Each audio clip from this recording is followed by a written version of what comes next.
তোমরা কি জানো ইউরিন কোথায় তৈরি হয়? ইউরিন তৈরি হয় কিডনির মধ্যে, আর কিডনির একক হলো নেফ্রন।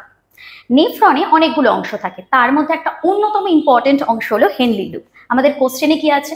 কোশ্চেনে রয়েছে হেনলি লুপ কোথায় অবস্থান করে। তোমরা সবাই দেখতে পাচ্ছ এটা একটা কিডনির ছবি। এই কিডনির বাইরের অংশটাকে আমরা বলছি হচ্ছে কর্টেক্স, এবং ভেতরের অংশটাকে আমরা বলছি মেডিউলা। মানে দেখো, এই যে রেনাল পিরামিডের মতন অংশগুলোকে আমরা বলছি হচ্ছে মেডিউলা। এবং এই যে পিরামিড থেকে পিরামিডগুলো একসাথে জুড়ে তৈরি করেছে কি ক্যালিক্স, এবং এই ক্যালিক্সগুলো একসাথে জুড়ে তৈরি করেছে কি রেনাল পেলভিস। এবং এই রেনাল পেলভিস একসাথে জুড়ে কি তৈরি করছে? ইউরেটার। তাহলে হেনলি লুপ হচ্ছে নেফ্রনের অংশ। সেটা কোথা থেকে শুরু হয়? সেটা খুব কর্টেক্স থেকে শুরু হয় এবং বেশিরভাগটা থাকে হচ্ছে রেনাল পিরামিডের মধ্যে, মানে মেডিউলারি অংশে।